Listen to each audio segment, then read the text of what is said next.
السلام علیکم my dear YouTubers, آپ کی خدمت میں حاضر ہے عشق میں بسمل ایپیسوڈ 101 پارٹ 1۔ پلک نے لمبی سانس لی اور صوفے پر بیٹھ گئی۔ وہ سانسیں جیسے اس کے سینے میں برسوں سے قید تھیں، جیسے ہر سانس کے ساتھ کوئی پرانا زخم پھر سے ہرا ہو رہا ہو۔ عرفان سکندر جو پہلے جذباتی گفتگو کر رہا تھا، پلک کو ایسے اگنور کرنے پر بھی وہ بھی خاموشی سے پلک کے سامنے صوفے پر بیٹھ گیا اور پلک کے پیروں کو دیکھنے لگا، جہاں سے خون کے دبے ہوئے مگر قالین پر نظر آ رہے تھے۔ وہ سرخ دھبے صرف خون نہیں، وہ پلک کے ٹوٹے ہوئے سفر کی گواہی تھے، اس کے اندر بہتے ہوئے درد کی تصویر تھے۔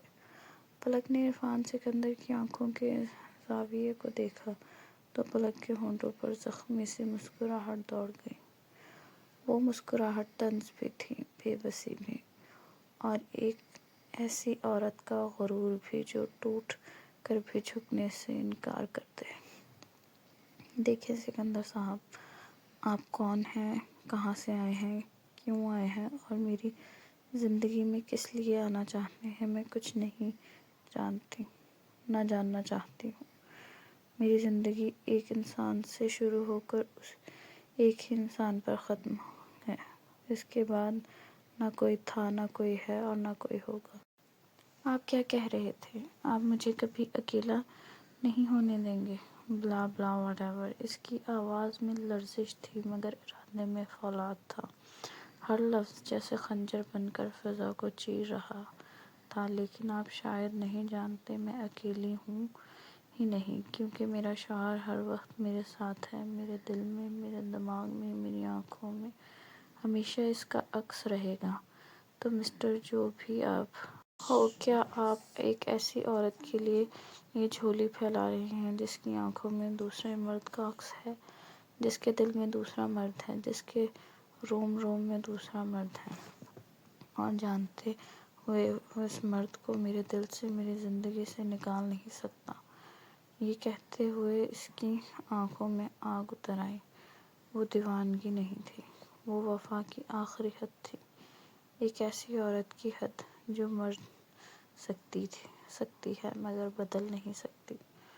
میں آپ کو یہ کہنے آئی ہوں کہ خود پر رحم کھائیں، چھوڑ دیں مجھے پانے کے خیال کو۔ میں کبھی کسی کی نہیں ہوں گی، مر کر بھی نہیں۔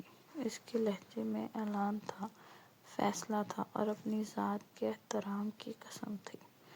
آپ کو ایک لاش کی ضرورت ہے تو ٹھیک ہے، شاید میری موت اسے لکھی ہے۔ یہ جملہ کہتے ہوئے جیسے اس کے اندر کا آخری چراغ بھی لرز گیا مگر بجھا نہیں۔ لیکن آپ یہ بات کنفرم کر لیں کہ میں کبھی کسی کے ساتھ بھی شادی نہیں کروں گی۔ جو سانسیں ہیں وہ میرے دیان کے نام پر ہی گزریں گی، اور آپ خود ہی منع کر دیں حویلی آ کر کہ آپ شادی نہیں کر سکتے۔ پلک کی آنکھوں میں آنسو نہیں تھے، کیونکہ کچھ درد آنسو سے بڑھ کر ہوتے ہیں۔ وہ بس سیدھی بیٹھی تھی، زخمی مگر سر بلند، جیسے اعلان کر رہی ہو، عشق اگر سچا ہو تو عورت قبر تک بدل لیتی ہے۔ پلک اپنی بات مکمل کر کے جیسے ہی اٹھی، اچانک لانچ کی فضا کو چیرتا ہوا عرفان سکندر کا زوردار قہقہہ گونجا۔ وہ ہنس رہا تھا، نہیں، وہ پاگلوں کی طرح ہنس رہا تھا، اتنا کہ اس کے کندھے ہل رہے تھے، چہرہ سرخ ہو چکا تھا، پیشانی کی رگیں ابھر آئی تھیں، آنکھوں کے کانوں سے پانی بہہ رہا تھا، مگر ہنسی رک نہیں رہی تھی۔ وہ ہنسی خوشی کی نہیں تھی، وہ کسی درندے کی ہنسی تھی، جسے اپنے شکار کی بے بسی میں لطف آ رہا ہو۔ پلک ساکت کھڑی اسے دیکھتی رہی، حیرت، خوف اور ناگواری ایک ساتھ اس کے چہرے پر لرز رہی تھی۔ اچانک اس نے ہنستے ہنستے پلک کی آنکھوں میں دیکھا۔ وہ نظر سرد، خالی اور خوفناک تھی، اور وہ پھر ہنسنے لگا، پہلے سے بھی زیادہ بے تحاشا۔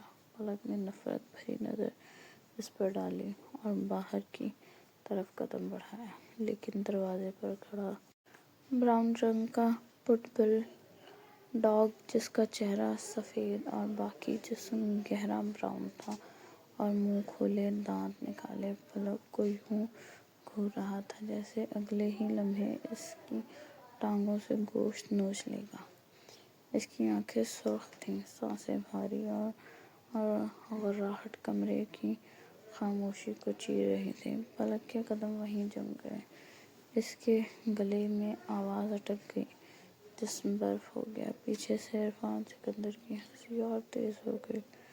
ڈر گئی، وہ سرگوشی طرح بولا، اگر اس میں زہر گھلا تھا۔ سکندر کو ہنستا دیکھ کر پٹ بل نے پلک پر غرانا شروع کیا۔ اس کے نتیجے زمین پر کھڑنے لگے، پلک کانپنے لگی، اس کی سانسیں بے ترتیب ہو گئیں۔ اچانک عرفان سکندر کی آنکھوں میں خون اتر آیا۔ اگلے ہی لمحے اٹھا کی گولی کی آواز فضا کو چیر دیا۔ پلک کی آنکھوں کے سامنے سب سست ہو گیا۔ وہ پٹ بل جو ابھی پل بھر پہلے زندہ غراتا کھڑا تھا، وہیں ڈھیر ہو گیا۔ خون کا گرم فوارہ پھوٹا اور سرخ دھاند پلک کے پیروں تک آ پہنچے۔ اس کے سفید پاؤں سرخ ہوئے، وہ چیخ بھی نہ سکی۔ آواز جیسے کسی نے چھین لی ہو۔ ہر طرف خاموشی، بس بارود کی بو اور خون کی تیز لہر۔ مرمت عرفان سکندر کی دہاڑ نے دیواریں ہلا دیں۔ وہی لڑکی گھبراہٹ میں دوڑتی ہوئی اندر آئی۔ جی جی باس۔ وہ بھی کانپ رہی تھی۔ میڈم کو بٹھاؤ۔ آواز اب سرد تھی، خطرناک حد تک پرسکون۔ مریم نے فوراً آگے بڑھ کر پلک کو سہارا دیا۔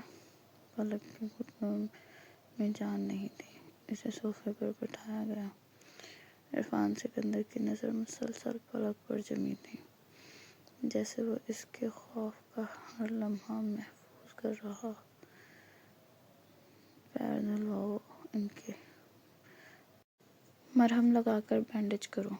اب کی بار کی آواز مدھم تھی، لیکن اس مدھم پن میں ایسی وحشت تھی جو چیخ سے زیادہ خطرناک ہوتی ہے۔ مریم بھاگی۔ گرم پانی، سفید تولیہ، مرہم، بینڈیج۔ پلک کے پاؤں گرم پانی میں ڈبوئے گئے تو وہ چونکی۔ پانی ہلکا سا گلابی ہو گیا۔ مریم کے ہاتھ نرم تھے، مگر اس کی انگلیاں بھی کانپ رہی تھیں۔ ایک اور لڑکی آئی۔ چند لمحوں میں مردہ کتے کی باڈی اٹھا لی گئی۔ فرش صاف کیا گیا۔ خون کے دھبے مٹ گئے۔ کمرہ پھر پہلے جیسا صاف تھا، جیسے کچھ ہوا ہی نہ ہو۔ لیکن پلک جانتی تھی، ابھی کچھ ختم نہیں ہوا۔ اس کی نظر دھیرے سے دروازے کی طرف اٹھی، اور اس کا دل سینے میں جم گیا۔ دروازے پر ایک اور پٹ بل کھڑا تھا۔ اس کی آنکھیں پہلے والے سے بھی زیادہ سرد تھیں، اور اس کے پیچھے عرفان سکندر کھڑا تھا۔ اس کے لبوں پر اب ہنسی نہیں تھی، صرف ایک فیصلہ تھا۔ عرفان سکندر پلک کے بالکل ساتھ والے صوفے پر بیٹھ گیا۔ پلک کی آنکھیں خوف سے بڑی ہو گئی تھیں۔ وہ ایک دم اندر اپنے آپ میں سمٹ گئی۔ دل کی دھڑکنیں آسمان کی حد تک بڑھ گئی تھیں۔ عرفان سکندر پورا جھک گیا۔ اس کے حرکت میں ہر لمحہ خطرہ اور اپنی مرضی کا عزم جھلک رہا تھا۔ دیکھو، میں یہ سب خود کرنا نہیں چاہتا تھا، اس نے دھیمی مگر شدید آواز میں کہا، آپ کو پکڑ کر صوفے پر بٹھانا، پیروں کے زخم پر مرہم لگانا، سب اپنے ہاتھوں سے، لیکن ابھی بھی آپ کو چھونے کا حق نہیں ہے نا۔ پلک کے دل نے ایک دھچکا محسوس کیا۔ وہ ہر لفظ میں درد اور شکست محسوس کر رہی تھی۔ اس کی باتوں میں ایک وحشت تھی، لیکن ساتھ ہی ایک بے انتہا قابو پانے کی خواہش بھی۔ عرفان سکندر نے ہونٹوں پر ہلکی مسکراہٹ سجائی اور پلک کے کانوں کے قریب جھک کر بولا، جب آپ میرے نکاح میں آ جائیں گی تو پھر بس میں ہی چھوؤں گا، پورے حق سے۔ پلک کو اس کی باتوں سے ایسا لگا جیسے کانوں میں چھرا گھس گیا ہو۔ وہ کسی کا نام بھی دیان کے علاوہ نہیں سن سکتی تھی، اور یہ مرد، یہ بے ہدا کتنی غلط باتیں کر رہا تھا۔ پلک کا دل اپنی بے بسی پہ زور سے دھڑک رہا تھا، اندر ہی اندر دیان کو پکار رہی تھی۔ عرفان نے ایک گہرا سانس لیا اور دھیمی مگر خطرناک آواز میں کہا، دیکھو پلک، اب دوبارہ کبھی نہ بولنے کے لیے زبان مت کھولنا، ورنہ خمیازہ آپ کی فیملی بھگتنے کے لیے تیار رہے۔ آپ کی پھوپھو نے جو اپنی جان دینے کی دھمکی دی تھی، اگر اب دوبارہ آپ نے انکار کیا تو میں اپنی مرضی پوری کروں گا، ایسے کہ کوئی بیچ نہ سکے، اور اگر پھر بھی انکار ہوا، باری باری سب کا نمبر آئے گا اور آپ اکیلی رہ جائیں گی۔ میں عزت سے آپ کو اپنی بیوی بنانا چاہتا ہوں، اگر پھر بھی انکار ہوا تو آپ سمجھ جائیں کہ یہ آخری موقع ہے۔ ایسا نہ ہو کہ آپ کے دل میں کوئی دیان کا نام آئے، ورنہ انجام انتہائی خطرناک ہوگا۔ روحان کی جان یا آپ کے خاندان کا واحد وارث وجدان خان، سب خطرے میں ہوں گے۔ سو تیاری کرو اور جلدی میرے نکاح کے لیے تیار ہو جاؤ۔ پلک اس وقت جیسے جسم میں خون رس گیا ہو، سکون کا ایک لمحہ بھی نہیں، ہر سانس خوف میں گھبرا ہوا، ہر نظر میں اضطراب۔ عرفان سکندر نے دو لڑکیوں کو بلا کر پلک کو وہیل چیئر پر بٹھایا۔ میڈم کو آرام سے گاڑی میں بٹھاؤ۔ پلک کے کان کے قریب جھک کر وہ ایک بار پھر بولا، بڑا دل ضد کر رہا ہے، آپ کو جانے نہیں دوں گا، لیکن میں آپ سے محبت کرتا ہوں، نکاح کر کے لانا چاہتا ہوں۔ زیادہ دیر دل کو دوری پر منا نہیں پاؤں گا، اس لیے جلدی تیار ہو جائیں، خود کے لیے، میرے لیے اور اپنے آپ کے لیے۔ پلک کے سینے میں خوف اور اضطراب ایک ساتھ بے دھڑک رہے تھے، اور وہ جان گئی تھی کہ اگر دیان خان کا نام دوبارہ لیا تو انجام واقعی خطرناک ہوگا۔ پلک کی گاڑی ایک بار پھر خان حویلی کی طرف دوڑ رہی تھی، لیکن اس کی روح، اس کی امیدیں، سب کچھ جیسے ریت کی طرح اس کے ہاتھوں سے پھسل گیا۔ ہر سہارا، ہر مضبوطی، سب ختم ہو چکی تھی۔ پلک میں اندر ایک خالی پن تھا جو اسے اندر سے جلا رہا تھا۔ پلک کے آنسو بے قابو ہو گئے، وہ پھوٹ پھوٹ کر رو رہی تھی۔ نوید خان نے گاڑی روکی کے آنسو صاف کیے اور لرزتے ہوئے کہا، معاف کرنا سردانی جی، میں کچھ نہیں کر سکتا، وہ سکندر بہت طاقتور اور ظالم ہے۔ میں آپ کے ساتھ آنے کی ضد کر کے آپ کو مزید مشکل میں نہیں ڈال سکتا تھا۔ آپ نے گہرا سانس لیا۔ پلک نے گہرا سانس لیا، آنکھوں سے مسلسل بہتے پانی میں غرق ہو اپنی آواز میں ہچکیاں بھری، مشکل سے نوید بھائی، مشکل تو لفظ بھی بہت چھوٹا ہے، یہ انسان میری روح کو چھیننا چاہتا ہے، میں اپنی جان دے کر بھی کچھ نہیں کر سکتی۔ وہ میرے سب اپنوں کو ختم کر دے گا، اور پھر بھی آپ شرمندہ نہ ہوں۔